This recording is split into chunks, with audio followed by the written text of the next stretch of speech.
Good morning students.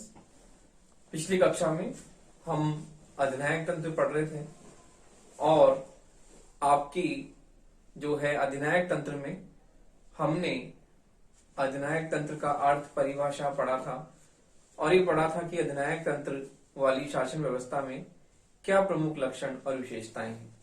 तो देखिए, आज आपकी कक्षा बीई फर्स्ट ईयर के लिए है और इसमें आपका टॉपिक अधिनायक तंत्र है।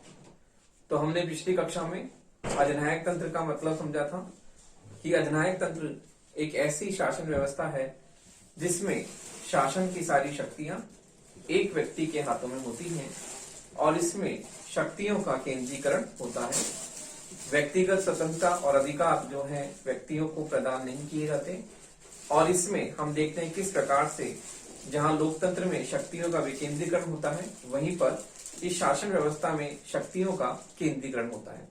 तो आज हमारा जो टॉपिक है अधिनायक तंत्र है, उसमें ही हम अधिनायक तंत्र के गुण और दोष पढ़ते हैं कि अधिनायक तंत्र के गुण दोष क्या हैं। तो देखिए, अधिनायक तंत्र के पहले हम गुण पढ़ेंगे, उसके बाद में दोष पढ़ेंगे कि अधिनायक तंत्र के गुण क्या हैं।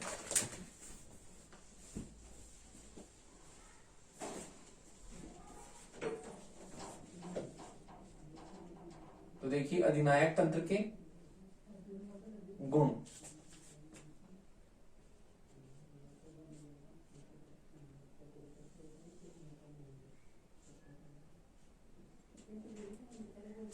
तो देखिए, अधिनायक तंत्र के गुण की बात हम करते हैं कि अधिनायक तंत्र के प्रमुख गुण क्या हैं। तो देखिए, अधिनायक तंत्र का पहला गुण जो है हम बात करते हैं कि राष्ट्रीय एकता की स्थापना। तो देखिए, पहला गुण है राष्ट्रीय एकता की स्थापना। राष्ट्रीय एकता की स्थापना।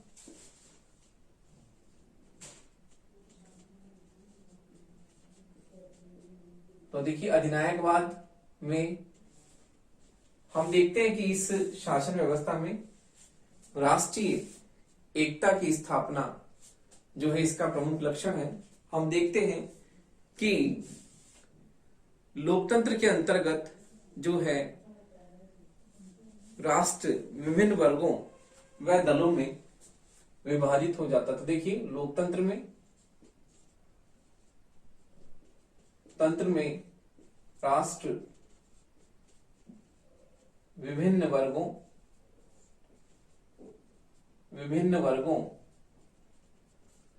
व दलों में विभाजित हो जाता है। विभिन्न वर्गों व दलों में विभाजित हो जाता है।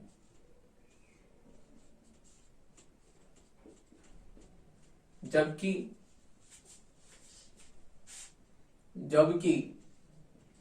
अधिनायक तंत्र में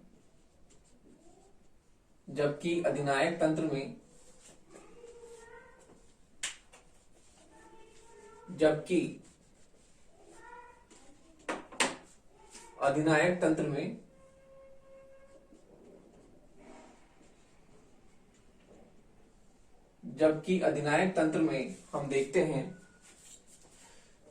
अधिनायक तंत्र में राष्ट्र के जीवन के प्रत्येक क्षेत्र में, अधिनायक तंत्र में राष्ट्र के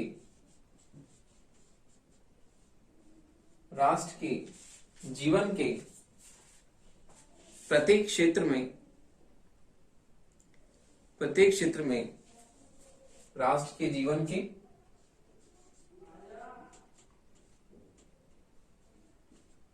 प्रत्येक क्षेत्र में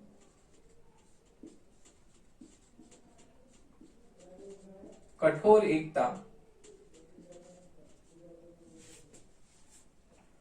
राष्ट्र के जीवन के प्रत्येक क्षेत्र में कठोर एकता स्थापित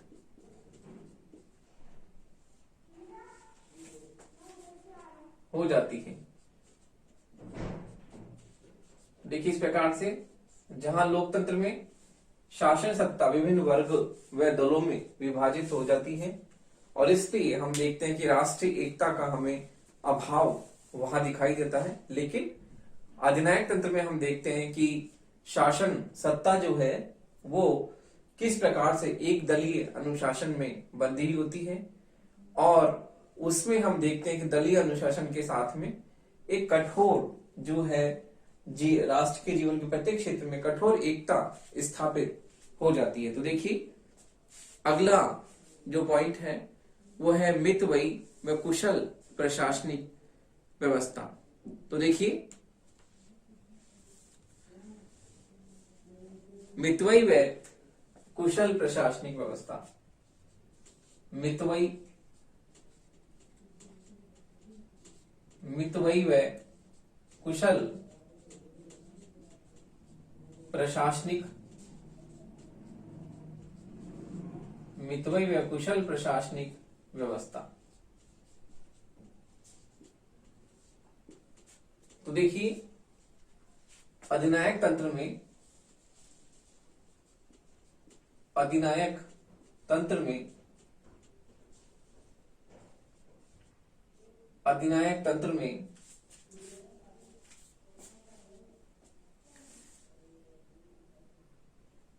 तो देखिए अधिनायक तंत्र जो है केंद्रीकरण में, अधिनायक तंत्र केंद्रीकरण में आस्था रखता है। अधिनायक तंत्र केंद्रीकरण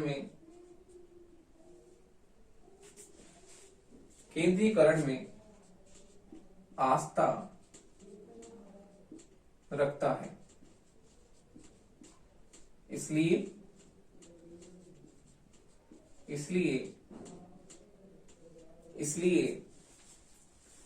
प्रशासन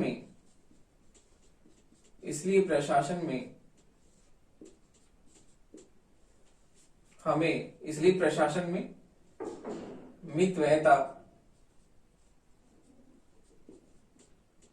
स्पष्ट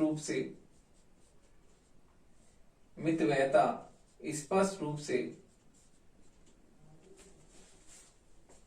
दिखाई देती है।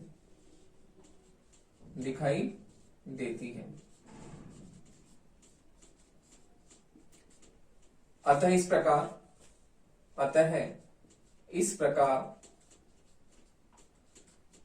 प्रकार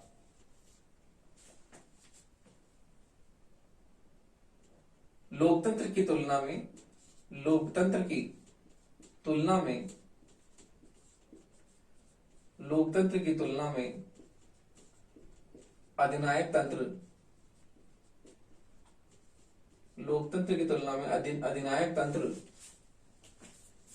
अधिनायक तंत्र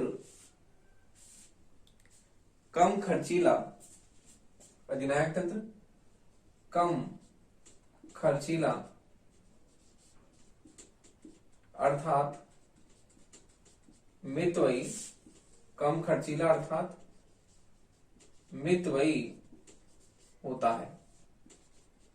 लोकतंत्र की तुलना में अधिनायक तंत्र कम खर्चीला अर्थात मितव्ययी होता है। देखिए इस प्रकार अधिनायक तंत्र में हम मितव्ययता व कुशल प्रशासनिक व्यवस्था हमें देखने को मिलती है, क्योंकि यहाँ पर अधिनायक तंत्र में प्रशासन जो होता है बहुत ही कठोर होता है।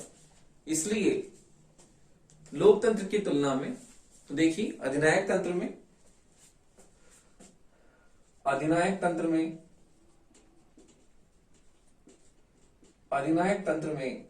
प्रशासन में कठोरता पाई जाती है।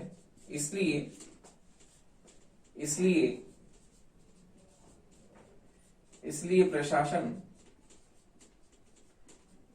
लोकतंत्र की तुलना में, इसलिए प्रशासन लोकतंत्र की तुलना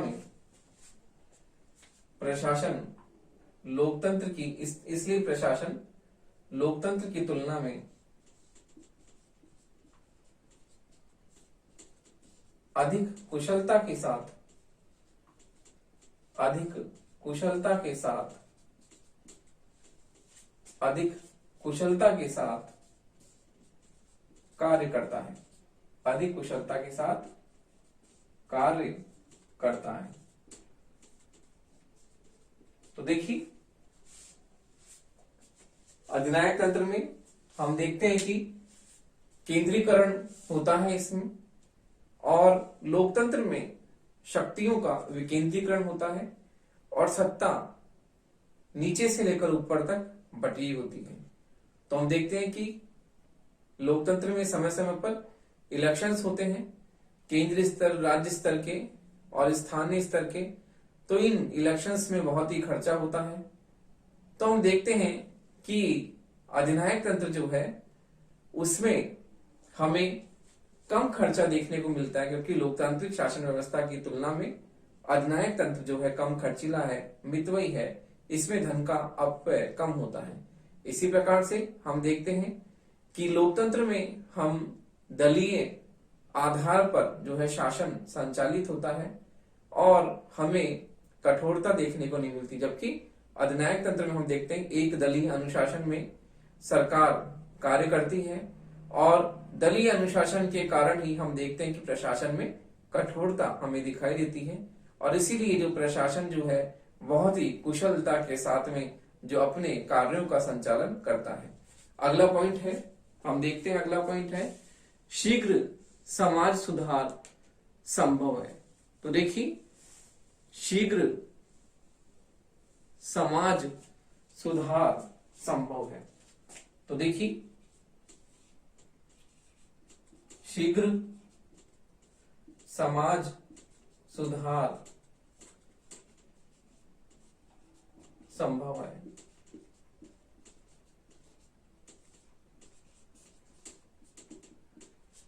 तो इस प्रकार हम देखते हैं कि राज्य के विकास के लिए ये आवश्यक है कि समाज का सुधार हो। तो देखिए राज्य के विकास के लिए, राज्य के विकास के लिए यह आवश्यक है, यह आवश्यक है कि सामाजिक कुरीतियां, सामाजिक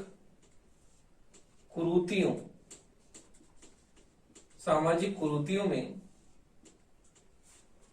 आवश्यक है, सामाजिक कुरीतियों में सुधार किया जाए, सामाजिक कुरीतियों में सुधार किया जाए। तो हम देखते हैं कि अधिनायक तंत्र प्रचार, कानून व शक्ति के द्वारा, अधिनायक तंत्र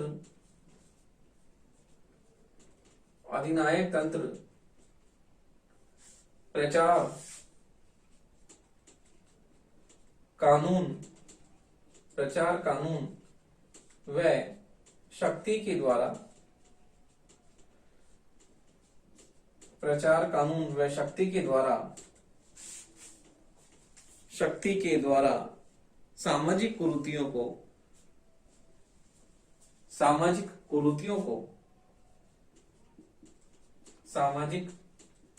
कुरीतियों को शीघ्र मिटाने में, सामाजिक कुरीतियों को शीघ्र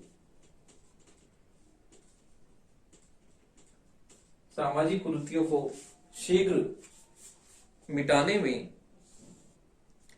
समर्थ होता है, सामाजिक कुरीतियों को शीघ्र मिटाने में समर्थ होता है।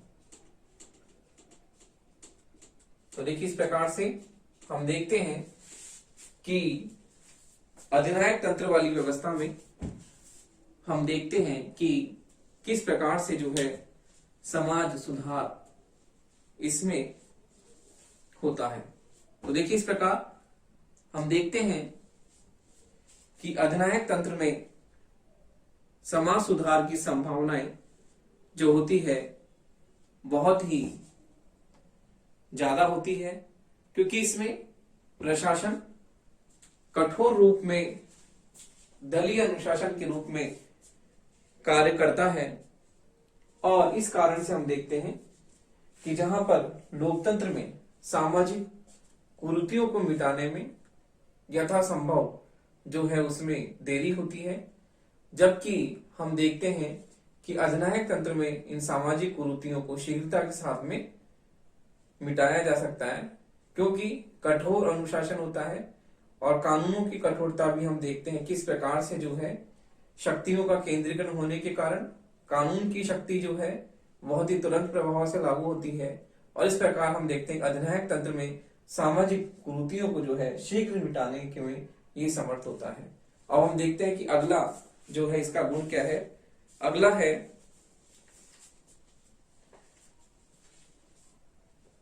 तो देखिए अगला इसका गुण है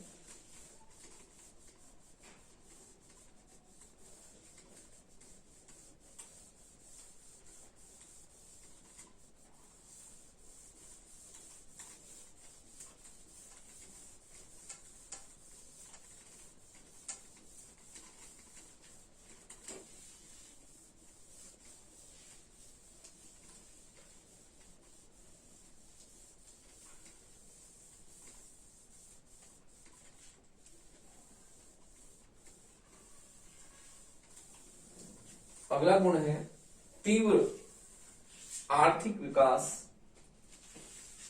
अगला इसका गुण है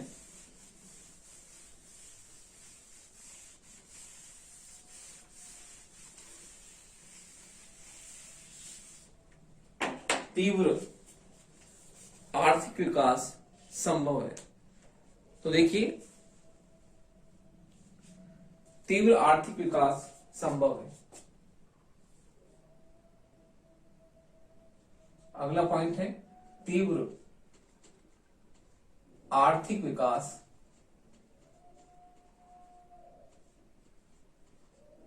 तीव्र आर्थिक विकास संभव है। तो देखिए अधिनायक तंत्र में अधिनायक तंत्र तो देखिए अधिनायक तंत्र अधिनायक तंत्र घेराव प्रदर्शन घेराव प्रदर्शन तालाबंदी घेराव प्रदर्शन तालाबंदी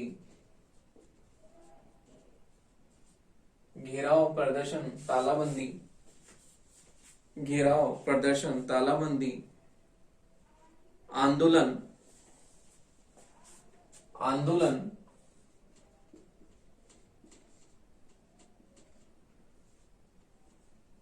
आदि पर रोक लगाकर आदि पर रोक लगाकर औद्योगिक शांति स्थापित करता है। रोक लगाकर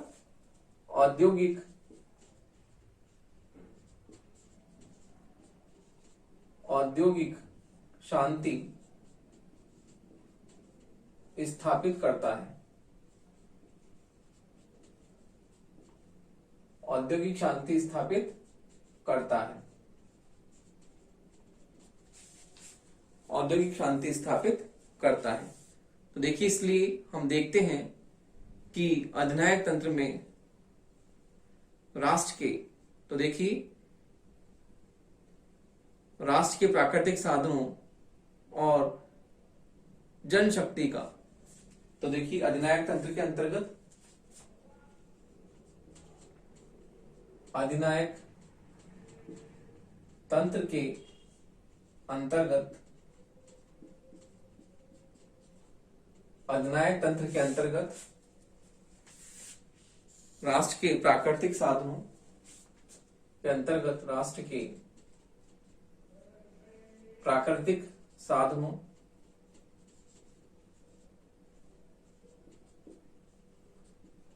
राष्ट्र के प्राकृतिक साधनों राष्ट्र के प्राकृतिक साधनों और जनशक्ति का और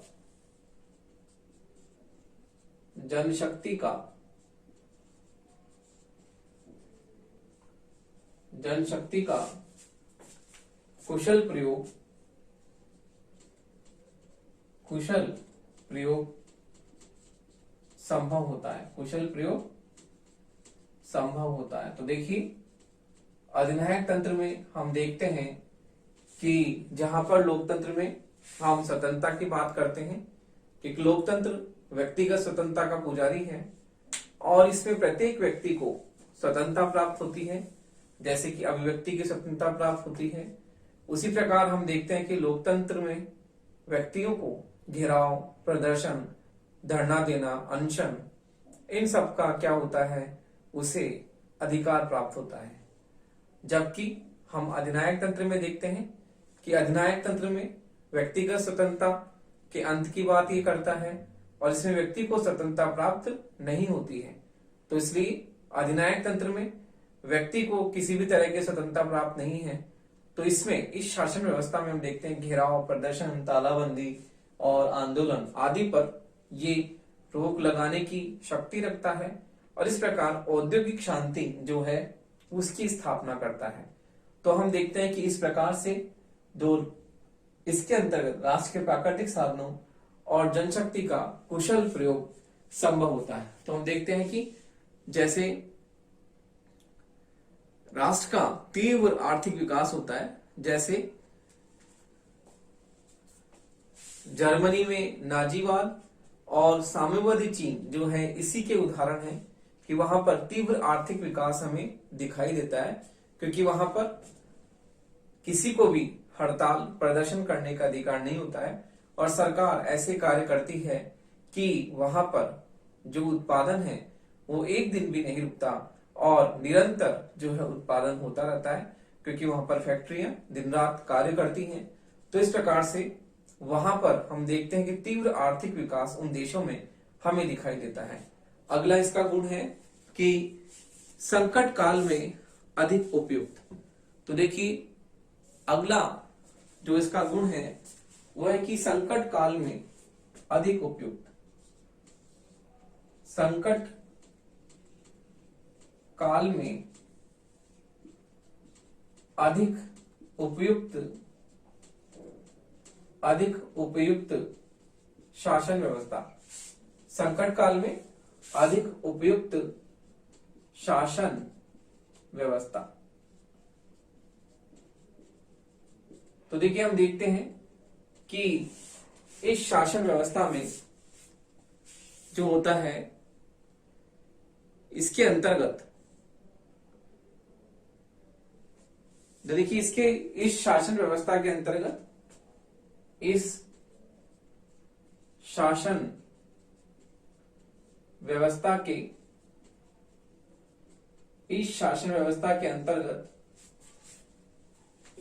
व्यवस्था के अंतर्गत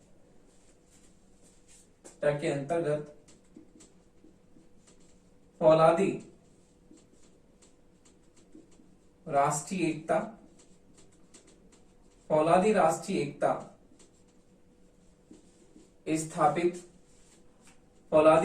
एकता स्थापित की जाती है। फौलादी राष्ट्रीय एकता स्थापित की जाती है। राष्ट्रीय सरकार राष्ट्र के सैनिक व आर्थिक क्षमताओं का राष्ट्रीय सरकार राष्ट्र के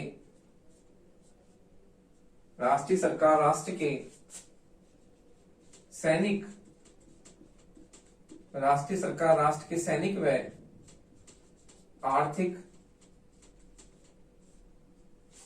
व आर्थिक क्षमताओं का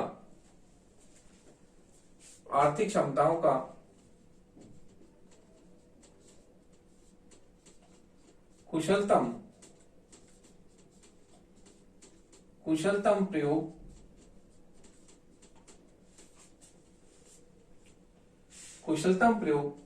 कर सकती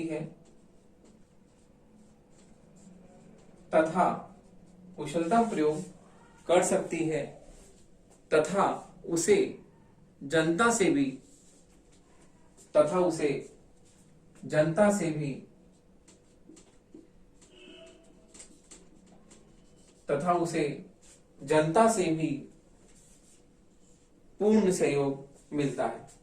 जनता से भी पूर्ण सहयोग मिलता है। अतः आंतरिक सरकार अतः आंतरिक स्तर पर सरकार को आंतरिक स्तर पर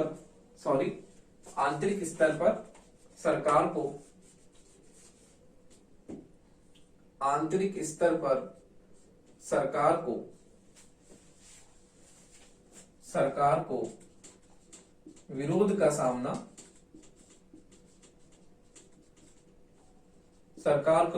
सामना नहीं करना पड़ता। सरकार को विरोध का सामना नहीं करना पड़ता और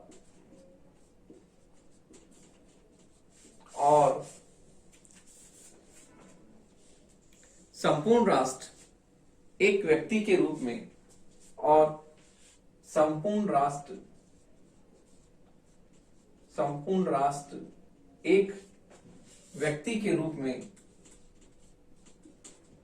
राष्ट्र एक व्यक्ति के रूप